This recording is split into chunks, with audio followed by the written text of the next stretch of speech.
Welcome, my friend, to the Bitcoin Path, where we uncover the transformative journeys Bitcoiners go through and their amazing insights they can share. The following is a conversation with Alessandro Ottaviani. He studied Bitcoin for hundreds of hours or maybe even thousands. Deeply educated and truly humble, did Alessandro Ottaviani also create hours of lectures on YouTube about Austrian economics, sound money, and Bitcoin education in general. It was a great pleasure talking with him, and I hope you enjoy also listening to a completely underrated Bitcoin mind. Hello, Alessandro. Hi, Robin. You are, as I saw from my research, really focused on Bitcoin. You have hours of videos on YouTube with Austrian economics lectures, with the history of money, with general Bitcoin education. You have thousands of posts also on X. You have a community on Facebook. You have articles on Medium.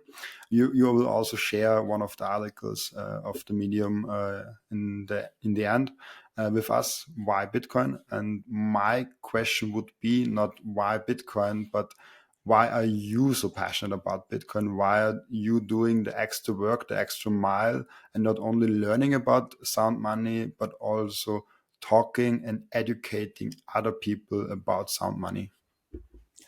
Yes, good question. Good first question, and I think it's part of the Bitcoin journey. Firstly, you see Bitcoin at the beginning, you're skeptical, then you go down in the rabbit hole, as we say in the Bitcoin world. And once you reach a certain level, you understand the importance of Bitcoin. Then it become normal that you want to talk about Bitcoin and you want to reach also more audience. And that is why I had I try to put post daily in X with my insights of how it's going in Bitcoin or educational videos in YouTube and article in Medium. I think it's part of the Bitcoin journey. No, great. And was there something, because you're right now, if I'm correct, 38, Yes, correct. and so you had a life before Bitcoin that you already remember quite nicely. So when Bitcoin was created, you were what, 22, 23, something like Actually, that? I just turned 1 month ago 39. So till the day before I turned 39, I was saying 38. Now should say 39. And Perfect. in 2000, I think we should consider the 3rd of January, right? Not the end of October Yeah. when they made 3rd of the first January, block. I also consider the first date of Bitcoin. Yes. So 2009, I was 24 years old. I just was finishing university and starting to work. I was waiting, look for the first job. So yes, it was a long time ago. Would you, so for example, 24, it was created, but it was not really there. Like it needed a long time to catch on.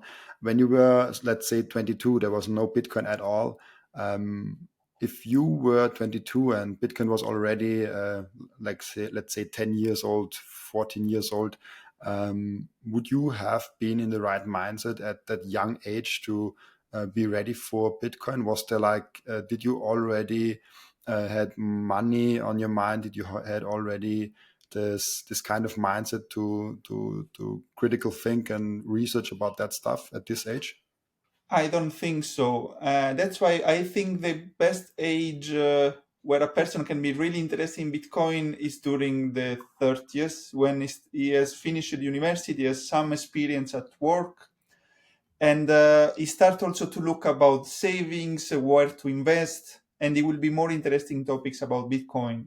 I see, in case I was in the 20s, as many other in the 20s now, in case I would be interested in the technology, would be more in Bitcoin and crypto.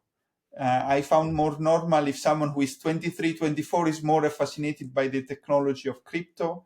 But when you are in the 30s, you have started to have, let's say, a good amount of savings.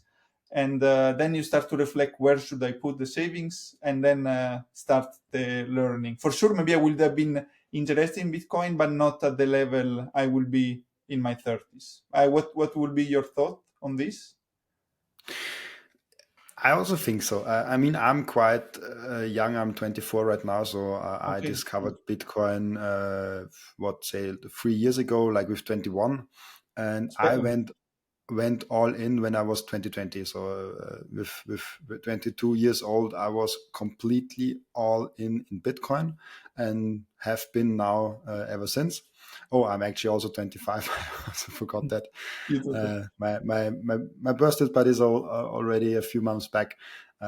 So I'm 25, 25, and so Bitcoin has been. I've been investing in stocks before. I've been investing in different kinds of ETFs and funds about before Bitcoin, and this is how I saw Bitcoin then. And for me, once I understood it, was really clear that it's Bitcoin and Bitcoin only. I had a small shitcoin phase, but Yes. it was really fast the case where I was like, it's only Bitcoin for me. And I Yeah. always find it very interesting to see when was this moment in a person's life and what changed on this Bitcoin path. And maybe you can share when you first encountered Bitcoin, when you first had the moment, oh, Bitcoin is the thing I actually want to focus in really heavily, and maybe what changed in your mind, or what drove you to this decision. Okay, yes. Oh, firstly, congrats. There are not many people as young as you full in Bitcoin. Another is Dylan Leclerc. Is also 23. If you see, most of the people who are promoting or only Bitcoin is under like above 30s. So congrats to have Yeah, reached this Bitcoin stage, all Bitcoin only stage. I think every Bitcoiner has also a shitcoiner phase. I always say there is Bitcoin, then Bitcoin and altcoin, then a time where you have, I was also thinking Web3, blockchain, metaverse, and so on. Then you start to think, okay, this no, this no, this no. Then remain Bitcoin and something else. And then it's like, you know what, all the rest could be a scam, or the utility is very, very limited versus Bitcoin. So it makes sense. The only thing it makes sense is just focus on Bitcoin. So congrats to have reached this phase so early. For me, thank the you. first encounter was in 2017 when I was, as most of the people, I was interested because the price was going up. And that is also why I think not many other Bitcoiners are so focused on this. But for me, that the price is going up is very important to have new joiners, because joining Bitcoin is, most of the people are not doing for freedom, censorship resistance, Austrian School of Economics, or the economic world. They are interested because the price is going up. And that will be the best argument to convince a person at least getting interested. And so I joined in 2017. I did a small profit. As always, in the first, it was just a small portion of my portfolio. Then there was the crash, as you know, in 2018. And I was for 1.5 2 years, I was not interested anymore. Checking every now and then how he was doing, but not more.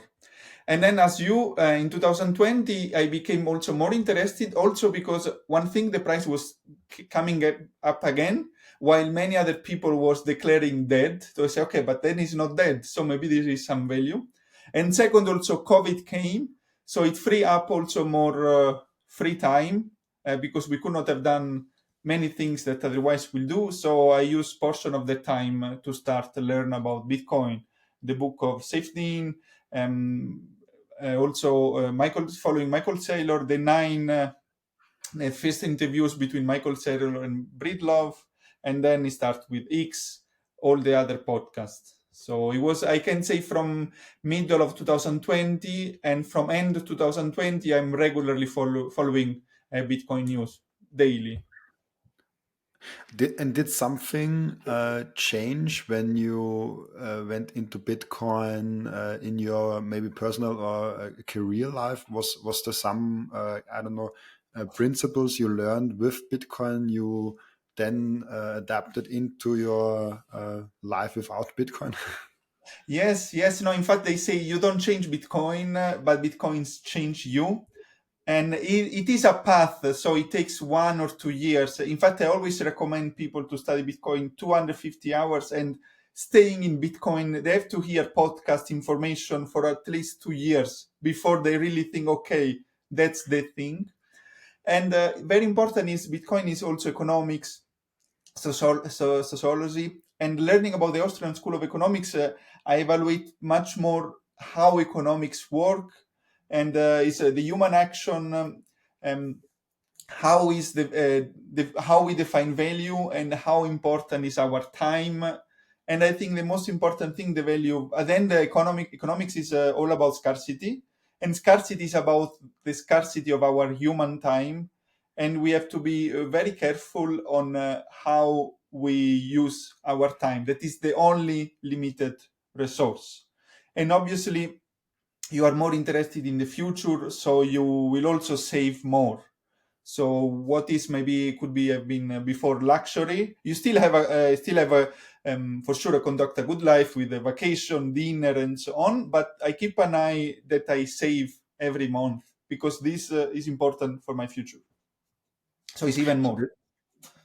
that's a great learning. The more minimal and the more you value the money more because your time preference just lowers. And this Yeah. is a great learning. I see it with every Bitcoiner. I never talked with a Bitcoiner that had a high time preference. that, Yeah. that Yes. It's and it's also more important on the maybe the experience. I still value experience, like investing money and time for holidays. It's a good thing. But on luxury goods, on just things that will decrease the value, it's not. In fact, when I see a 30 years old, 32 years old guy who has a car who costs 60, 80,000, I think the first thing will be, oh, you need to learn about economics. yes. um, let's I want to go back to 20-year-old, because you said in the beginning that it's really hard for people in their 20s to focus solely on Bitcoin, Yes. because they're distracted, they are more interested in crypto, and it's only late in life when they know the value of saving, when they know when they have more life experience, when they have more work experience, that they get to that Bitcoin only stage. And I totally agree with you here. If you go to any real world meetups, you mostly see 30-year or older guys there. Yes. Um, but how can you, as a Bitcoin educator, maybe imagine a young person in their mid 20s. They never heard about Bitcoin. They have little to no knowledge about money and the history of money and sound money and the Austrian economics. How do you raise the awareness for them in Bitcoin? Why should they even care in their young stage about Bitcoin, or should they care about Bitcoin? How would you explain it to them? Yes, they should, everyone should pay attention to Bitcoin. I see, if I discuss with 50 people from who are at more than 30, maybe the percentage of people who will be interested in Bitcoin will be higher than if I talk with 50 people or 100 people who are 20. How I will address maybe more on the technology, and because many, probably if you are 20, you are studying engineering, as I studied, you are also interested in the technology. And then, as always, we should discuss about what is money, how money comes, where money comes from. And also, what is helping now is that we have high inflation in the last 2 years. This is a great narrative. So I will also approach like this. We don't first, it should be clear that inflation is coming from printing money, and second, that the system is broken is easier to see now than maybe 3 years ago. Because with the inflation of 1 or 2%, unless you really deep dive on Austrian School of Economics, it's hard to grasp. Now people are seeing that inflation is a big hit. So I will connect this inflation with the economic system that is broken. For me, the next question is totally clear, but I get this question a lot. So, why is printing money actually causing inflation? And especially when people seeing, oh, there's a lot of money printing, there's COVID, but then the inflation only rises a little afterwards. And then you hear in the news, oh, we have war there, we have this pandemic there. And when you ask most people about um, where is inflation coming from, they are actually all telling you, like most people, oh, it's because of war, oh, Yes, supply, for supply. oh, Yes, there. You hear a lot of reasons that are not false, but they are not the real reason. That this is yes, just yes. symptoms. So Now, in fact, how I do you, say, yeah, I got it. A very good point. Yes, it's true that it was coming also from the war for the energy price, and some topics, some inflation for specific goods or services can be is also for the supply. But overall inflation should it cannot come from a supply shock, from a supply of a good. It should come. The only reason is printing of money. For me, it is easy to see because if you have the same goods and services, at the end, money is a ledger. Ledger who owns what to who, and if you have a certain amount of money and then you double the amount of money, it's natural that then the price will start to go up because everything should be priced not double because it depends of what we value more, but the price is going up. I'm also saying in connection that Bitcoin is for everyone, but understanding Bitcoin is not for everyone and is very hard. So what is not there is also not an easy sentence where you can convince people. My goal is to bring if to ask people if they're interested and then showing the learning path, and it takes a long amount of hours in order to understand this how really economics work. For me it was also not easy. I think for you as well and for many Bitcoiners, I read the Bitcoin standard at the beginning and it was not okay, then everything is clear. I read other books on Austrian economics, then now I read Broken Money, then I read the Principle of Economics from Seyr, that was published this year. So it's a long path. Important is people they who are curious. They start to think, okay, then something it should be is broken. They grasp that something is broken. Let me dig on this. If someone hope that in 10 minutes, 30 minutes, he can get how Austrian economics or how economics should work, then it's unfortunate for him. I say he didn't pass the test to understand Bitcoin. maybe we can take this into now getting into your article and maybe answering questions about why not gold, why not an ETF, why not something traditional, why choosing Bitcoin right now. Good point. Why? So Bitcoin, in short words, is the opportunity of our generation. The generation before, the invention of the generation before was the internet, and it was clear 20 years after or 10 years after. In the 90s, barely no one would have said. And now it's clear that it was internet. The invention, or also we can also say the discovery, because the absolute scarcity is a discovery, is the invention and discovery of our generation. So in March, when there was the small bull run from 16 in January till 25, 26, some people, as always, some people ask me, hey, what about Bitcoin? Why so is increase and so on? And instead to discuss with each of them, I try to rationalize and say, make my thoughts of what this person should know at first. And after spending a few days, some hours every day, for a few days, I came out with an article that is 30 minutes long. Now, I think we cannot go in the deep, but we can see the most important points.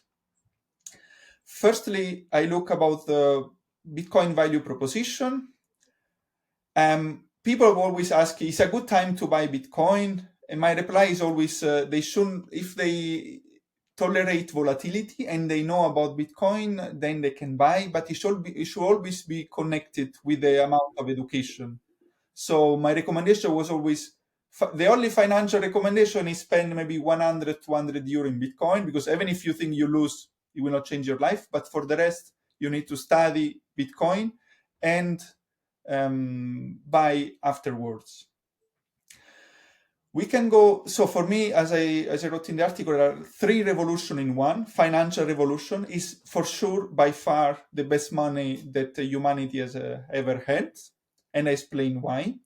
Technological revolution, after also is very important, is not coming from nowhere, but is a result of 40 years of research and innovation to find decentralized money, and Satoshi Nakamoto made it. Joined all this technology before, most of the technology before Bitcoin. He added the difficulty adjustment that made the system for the first time on human history work. And third, very important and sometimes is underrated, is the energetic revolution. Now people think that Bitcoin is consuming too much energy or bad for the environment. This is very false, very far from the truth. The reality is adding energy to the total energy. And more important, it will, by validating the transaction and keeping the system safe, it will also reduce the climate emissions, especially methane emission. That is the number one threat for our environment.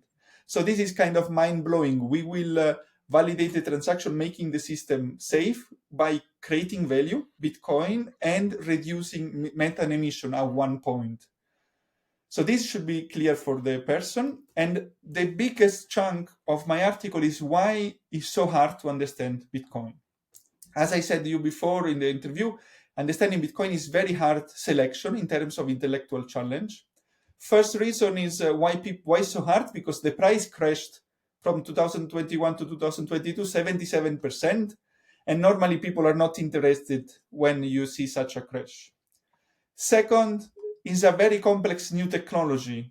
And this is, you see in the book, The Internet of Money of Antonopoulos, every time there is a new technology, most of the world, 99% of the world or plus, is always skeptical, as it happened with electricity, with a car, automobile, telephone, and with the internet. Here we can see 1998, a Nobel Prize, 1998 said that by 2005, it will become clear that the internet impact on the economy has been no greater than the fax machines. Now we are 25 years after. I think everyone recognized that the internet had a bigger impact versus the fax machine. This was an article against electricity. So they should also know that every time there is a new technology, it's normal that the vast majority is against. Then includes very high numbers. We talk about quadrillion, quintillions, and we need to know that we are not, by default, we are not good to understand these numbers. We need to put effort in order to understand them. Then we move to a very multidisciplinary topic. Here I put 12 subjects that it covers. There is no other subject that includes another topic or asset that includes, to understand it, you have to be at least you have to have a good understanding of 12 different subjects. And no one by default has so much knowledge. So you need to study at least something on each of them before understanding Bitcoin. Then very important and this is also Bitcoin, not crypto, it's a almost perfect new technology. I also put the example from Adam Beck, where he was saying that he was trying to improve Bitcoin for 6 months, and he didn't reach, because whenever he was improving something, the trade-off was higher than the benefit. So at the end, he concluded that you cannot really improve. While we are used to have maybe the first airplane, and then the airplane are improved. Then we are used to have cars, the first car, and then the cars are improved. So people think, okay, Bitcoin is old technology, so there will be a new coin. Tell me which is the new Bitcoin. The new Bitcoin, doesn't exist. And this is hard to believe for human being. It should be more considered related to a discovery of fire or the wheel. You cannot reinvent the wheel. The fire also, we have the fire since tens of thousands of years. So it should be close to that. But by default, people are very skeptical to think that something was discovered and is already the best technology. Then I think, as you have seen also discussing with Bitcoiners, with people who don't know about Bitcoin, the level of education and economics is very poor. And this I'm also impressed among qualified and very qualified people. Question like, what is money? Which properties makes money, of good form of money? When governments print money, where does this money come from? That are basic. If someone has a basic knowledge of economics, even very many qualified people are not able to answer. That's why they think that money should come from the government. 2% inflation is a good inflation. We need money to stimulate the economy. Nothing more far than the truth. So people should learn the real economics. Then we have many misconceptions. We can go this later. And it's very counterintuitive in many different aspects. So Bitcoiners, we are used to say we should live in a deflationary economy, or the energy channeled by Bitcoin mining is contributing to our development, or Bitcoin mining will be good for the environment, or I don't like risk, that's why I'm saving in Bitcoin. And they are not only difficult to grasp, but it's also difficult to think that they could even be true. And this is another reason why it's very hard for the common person to understand Bitcoin. Here I explain why Bitcoin is not crypto. And many people, especially at the beginning of the journey, they think that Bitcoin belongs to crypto. Very far from the truth. Here I also listed the 20 misconceptions, and I also have a video related to each of them. I think you have heard many of them as well. Not backed by anything, no intrinsic value. The financial world is still skeptical. Bitcoin mining should move to proof of stake, too volatile. It doesn't have industrial value, can be replaced by another coin, and so on. And I have one video in order to debunk each of them. Maybe we stop. Do you have a... Can we summarize all the reasons that people don't grasp for Bitcoin in either a lack of trying to understand it, or like kind of a laziness, you don't want to put in the work, and the other component is fear. They are fearing for something new, they are fearing for something they don't understand, they have fear that too much change are those the two main components? Yes, but yes. Firstly, they should understand that it requires work, and people want to understand Bitcoin in 1 hour. Later, I said also that we need at least 250 hours. If it was from me, as I tell to everyone who spend less than 250 hours should be considered as not having enough education to have a valid opinion on Bitcoin, and very few they can do. And yeah, you are right on the second is the fear. I would say connected with two things for me. One, curiosity. Not many have this curiosity to look for something new, as you said. They're mostly going to a standard path where other people did the path, and then they're following, like now buying ETFs, bonds, stocks, and so on. And very important, you have to think that you have to question many things that you give for granted. And I also included here, for example, for the expert, it's very hard for an expert on economics, of Keynes economics, to understand Bitcoin, because the more you are an expert, the more it's hard for you to understand that your knowledge that you give always for granted in reality is not true. Like you always, this is true, no questionable, for 15, 20 years, and it's very hard in the brain. So you have to also be prepared to question things that you have always been given for granted for the whole life. here we can connect with the expert. The more you're an expert of the economics world, the harder will be for your ego, and for your self-esteem to give to say, okay, I am 20, 15 years in economics. That was not true. Like, it's not how economics should work. It's much easier from an outsider perspective. For example, you see Safety, Saylor, no, Safety, I don't know, but Saylor, Breedlove, many other, they studied engineering, so they didn't work only in economics before. There are also some people like Greg Foss, James Lavish, um, Croesus, Jesse Myers, also who are coming from economics investment world, but many they're coming from outsider. So I think that's another important reason. Can you maybe, for the people don't know it, because you talked about the Keynesian economics and the Austrian economics, like we should not go too deep into that because it's a big topic. But what is the main difference? What is the signature of Keynesian economics and the signature of Austrian economics to understand the difference? And why are the Austrian economics Bitcoiner and the Keynesian economics against Bitcoin? It's Bitcoin. Yes, so we are making a short, like in two sentences, Keynes economics is about spending, Austrian economics is valuing savings. According to Keynes economics, to stimulate the economy, we need more spending.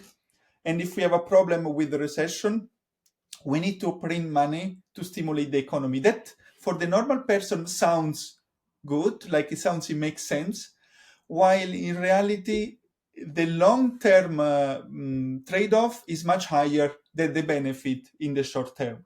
According to Austrian economics, the process of civilization is founded in savings. Savings not only in money but only in time.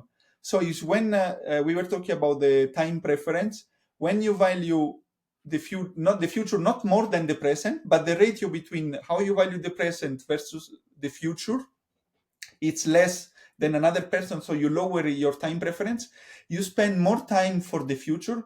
This is when civilization starts. For example, we, instead of to only produce cars, we stop and we try to invest money and time in making the process more productive. Or there was a classical example: instead to go with the hand to fish 8 hours a day, you try to spend some time in order to build some tools to become more productive.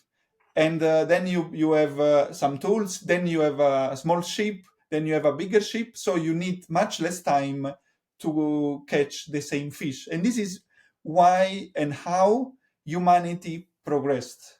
So it's very different perspective, because for Keynes economics, savings are really bad. Keynes will stop economy, and we will have a recession, while nothing can be far from true. But I admit, if a person didn't study economics and is surrounded by this Keynes economics, they say 2% inflation is good. It's very hard to understand that the Keynes economics, it doesn't make any sense. And it will be more and more clear in the next years, when the US debt will be higher and higher. Is in an unsustainable path. There is nothing that can stop the US debt to increase and increase. And also, I always say, reflect. We say that we live in a capitalist society. Capitalist is capital accumulation. In reality, we are living in a society of debt, where everyone is having debt. And even in US, they have debt for holidays, for a TV, they have a credit card debt on another credit card. So the system we are working is broken. The economic system is broken. The only economy that makes sense is the Austrian School of Economics. Maybe I was a bit too long. That was great. I think Austrian, like when you have someone only being in that environment about Keynesian economics and not ever seeing the Austrian economic side, it's hard to grasp. Yes. But even for people that are not on either side, they are just not informed about Austrian economics or Keynesian economics. They are tending more towards the Keynesian economics, I think. Yes. because it's Is there is what we live. there Is how we live. We always hear from the media that 2% inflation is good. We have a recession. We need to stimulate the economy. The problem is that the big depression or recession that have happened because we have Keynes economics. Otherwise, they would not have happened. But it's hard to grasp. But I think one very important thing. And you want to have a question, Robin? Or I'm just like you just said that the crashes are because of Keynesian economics. So you would say there would not be a financial crisis on a sound money system at all, or would they be Yes. different? So worldwide collapse, there would never be in sound economic system. So if you study also economics, you see that there are some business that crash, but some other business grow. Also because the economics is also human actions, what we like, what we value, which price we give. So it can happen that a business is decreasing, but another is increasing. The two biggest depression that we had were 1929. No one know, almost no one is, very few people are alive to remember. Maybe they were born, but they don't remember. And 2008. And it's not a coincidence that people, you should say, I always say, you remember the 20s are called the roaring 20s. One of the reasons is because they stimulate the economy and they increase the money supply 65% in 4 or 5 years, while the gold was increased only 10-12%. So they create this bubble, and this is a bubble burst. Once you create the bubble, the only way to reset, it should be through a burst. And we saw the burst in 1929. The same 2008. If you remember at the beginning of the 2000, they were giving credit loans to build houses, and many people, there was almost no interest rates, and they increased. Many people took loans even if they didn't have any savings or no downtown paying. So they increase also fractional reserve banking, getting loans from nothing, from thin air, is increasing the money supply, and this create a bubble. And in 2008, we saw the crash. So I'm really convinced that in a sound monetary system with fixed or limited money supply, there would not be any financial crash, worldwide financial crash. That's a crazy concept, and I think a lot of people would struggle a lot with comprehending that.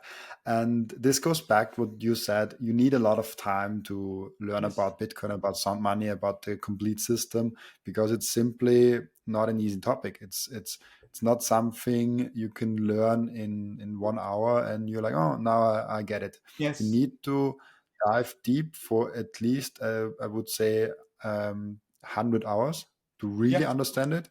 If you want to have a general idea what Bitcoin is, I think 10 hours of focused learning give you the surface view, and but you should go deeper if you kind of have the time. It really pays off to go deeper than the first 10 hours, Yes. and so you can really grasp what's going on.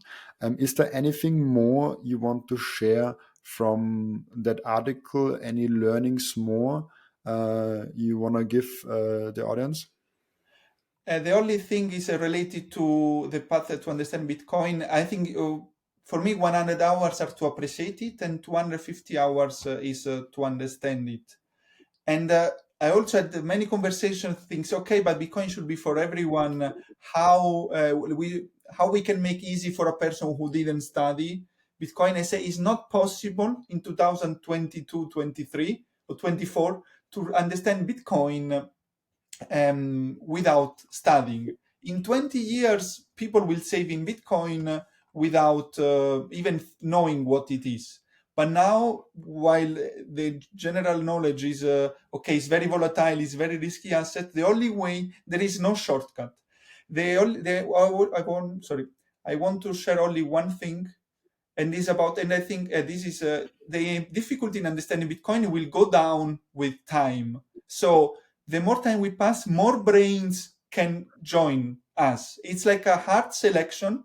Now I estimated only 100,000 people, not more, they really understood Bitcoin. It could be 200,000 or 300,000, but for sure not more. And with time, the entry level, the barrier, it will be lower. So more people can join. We should compare Bitcoin. For me, the best example, understanding Bitcoin, is running a marathon of under 3 hours. To reach that goal, you have to have a good trainer. So the trainer will be the Bitcoiner, and you need to do the hard physical work to reach the condition needed to be able to run fast for that long, so fast for that long. The concept for Bitcoin is the same.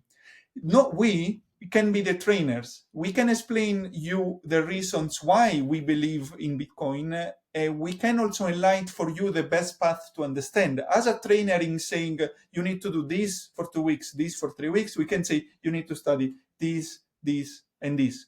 But we cannot do the work for you. You need to do it. Obviously, if you're passionate and curious on the subject. As for the marathon, without the training required, you don't give a chance to your body to reach your goal. Without the 250 hours of deep study, you are not giving your brain a chance to understand it. And Bitcoiners, for us, we love to educate people in any circumstances. So we always you can always find trainers, but then you need to do the work. I think that's also one topic that I never see such a comparison, but I think for me it fits perfectly. That's so great, Alessandro. I never compared it with running a marathon.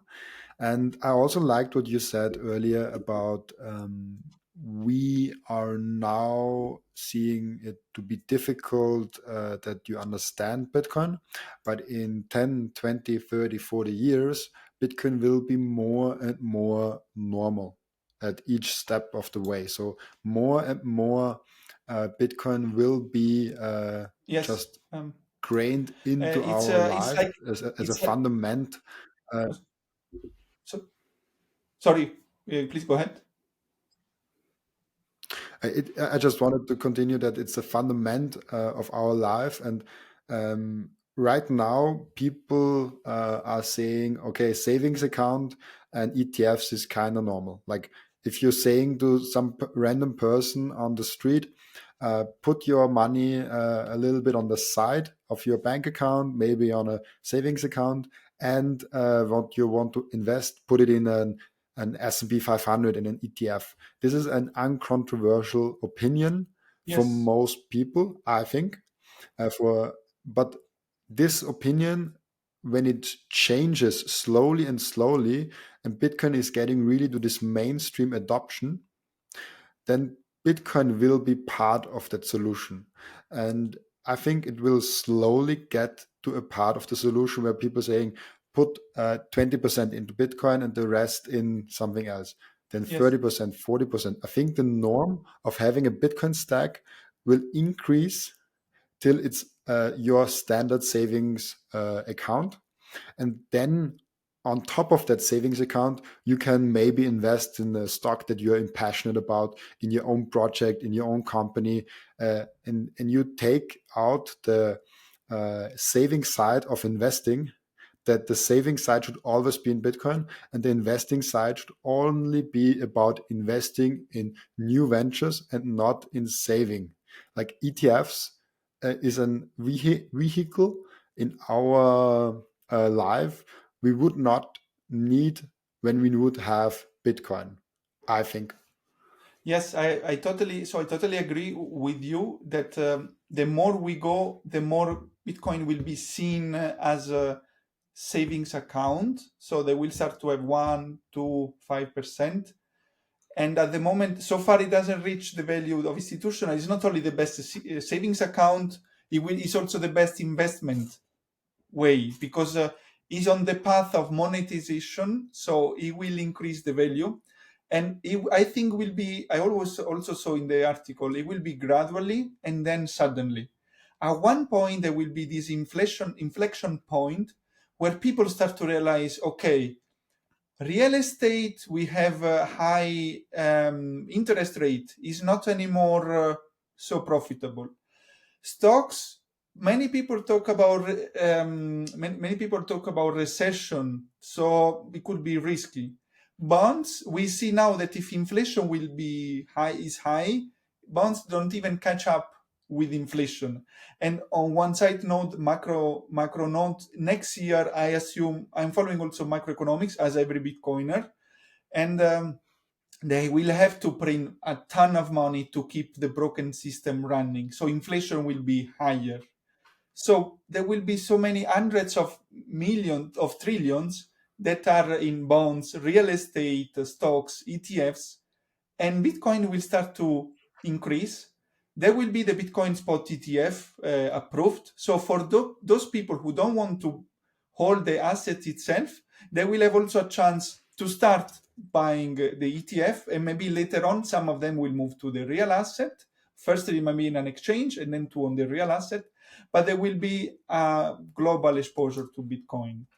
And I always make the joke that I made is once we reach this inflection point, we did a lot of work in the past to understand Bitcoin, but we could also just lie on a beach and drink coconut from a coconut, and we will outperform any financial advisor or investment company who spend 40, 60, 80 hours per week trying to research which is the best bond, which is the best stock, which is the best ETF. We just buying and hold, we will outperform very by far more any financial advisor, or maybe 99%. There could be someone who have a special stock, but 99% we will outperform by far. That said, it's not a financial advice. The only advice I give is always study Bitcoin, and everything that you own in Bitcoin should be in proportion of your conviction. You should also to not to be stressed by the volatility. You need to have conviction. I think also some Bitcoiners say you never check the price. I think that's not true. I also like to check the price also because firstly for self-esteem, I want to know that I was right. I think I'm right, but there should be the proof, and this will be the price going up. And secondly, it will allow many people more to join with a price higher. The thing is, if the price crashes, it's not touching my strategy or my conviction because I understand Bitcoin. That's a big difference. Also, a new joiner is checking the price. If Bitcoin goes down 5%, that is normal. They kind of get stressed. That is why they need to learn. They need to study before.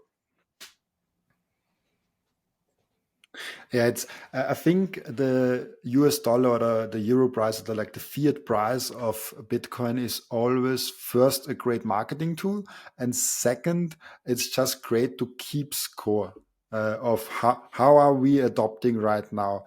But it's in the short term, it's volatile, and it does not matter. But it's just fun and entertaining to look at, and of course, it brings people in. And my next question would be about fiat. Um, do you think that fiat money is surviving the next 50 years? Like we saw now a little bit over 50 years of fiat money history when we see the real start of fiat money at 1971. We have now over 50 years. Do we see another 50, 60, 70 years of fiat money, or is this a form of money that is just running out, and we are not seeing it anymore in maybe 50 to 70 years? I also think not even 50, I think will not survive in the next 30 years. And this, I think, is a strong statement that a person who doesn't know economics would be like, oh, wow. But this is also gradually and then suddenly. The US debt is now at 33.8, and it took maybe 200 years to reach 1 trillion or 150. Then it took 10 years to reach another trillion. In the last 6 months or 4 months, it was increased as if in 1 year it will be 6 trillion. So like 3 trillion in 4 or 5 months. So it's increasing exponentially. And every fiat money is a broken system that has only two outcomes. There are only the outcomes for every fiat system: hyperinflation, or default of the government that is creating this fiat currency. Also, we see Lawrence Lepard is also famous in the Bitcoin world, is saying that we can see hyperinflation by the end of the decade. I hope also that we will not see so fast, but we already passed the inflection point. We cannot go back. Now, it doesn't matter what we do, the debt will keep rising. Some inputs. The interest of debt moved from 600 billion to almost 1 trillion. So let's say US system is having 130% debt versus GDP. Not only that, but the expenses is 6.2 trillion, while the taxes are 4.4 trillion. So we have a debt, a huge debt that is higher than our revenue per year, and we are running a deficit. It's like we take a credit card to pay another credit card to pay another credit card.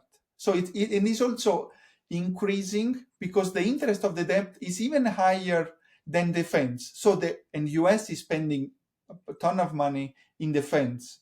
Is spending, I think, 800, 900 billions, and now the interest is just 1 trillion, just the interest to repay the debt. Second, with this high interest rate, there will be less taxes because people will go out less and will have to spend less. And secondly, in the next 3 years, 45% of the debt will be renegotiated, not anymore at 2-3%, but at 6-7-8% interest rate. So we are already going fast, and we will go faster and faster. For the same motto, gradually and then suddenly, I think next years we will see high inflation, 5, 6, 7, 10%. And they print money. They will print money not because they want to print money to stimulate the economy, but because it's the only way to keep the system running. Plus, there were also some issues, we can see already the first issues in the action bonds. I'm following James Lavish, and he's also very knowledgeable of bonds. The last auctions on selling bonds, they didn't see the same demand as before. And at one point, we may see something never happened, that the state want to sell bonds and there will be no people wanting these bonds. I think for the gradually and suddenly it will be before 20-25 years. I only hope it will be not so hard, but at one point it will escalate. It also, US dollars is lucky because there is demand overall. Everything is based on US dollars. I think there is a big percentage of all transactions in the world that are made in US dollars. So this is slowing down the curve gradually and then suddenly. But the trend is clear. It's unsustainable. And we already passed the deflection point. Wow. I think that's an amazing point to stop the interview. It's like, Robin, I don't hear you why anymore. we covered why Bitcoin is so important and why it's hard to understand, and why it's important to, if you want to go in Bitcoin right now, to put in the work and put in the hours of education, and then also the fiat system, why it's depleting so fast, and why it's depleting till it will just bleed out to death, basically. And I just love your explanations. I don't have to interrupt you. I don't have to ask you any questions after it, because you are giving a really good and full explanation. I love how you're doing this. So that's actually my first episode of this podcast.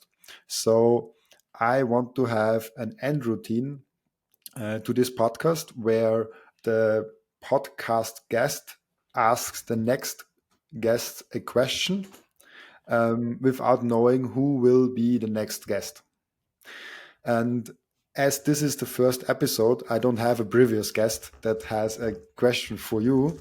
So I asked in my house right now, what question can I ask you? and they didn't know you, so it was a similar comparison. And the question we came up in the house were, what traditions or routines do you have in your life that you couldn't live without you, that you cannot live without? So good question. And first thing would say work out regularly. I'm a strong believer that our mind can be trained only if we have strong meaning not like full of muscles body, but training of also cardio, endurance. So I'm doing sport almost every day.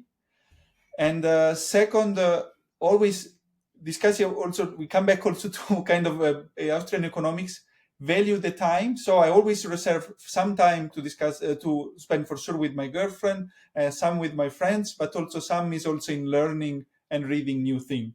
So I think these are my weekly routine. I don't have like something special that I do every morning, a part of breakfast, and sometimes doing the training. Or when I go to sleep. But it's more evaluate like I have 120 hours per week where where I'm awake.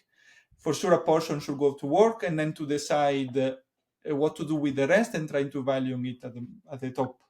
Always also considering that for sure some of the time should go in full leisure. So I also see series in Netflix or having time where I just doing leisure, but there should be a balance. Oh, perfect.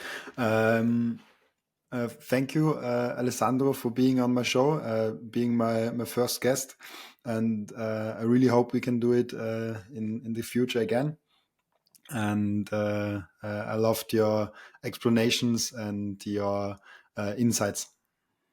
Thanks for you to invite me. I also following you in Twitter, and it's amazing to see your posts. And also, that's also you see that we have really similar minds, not only from that you post for about Bitcoin, but your kind of posts.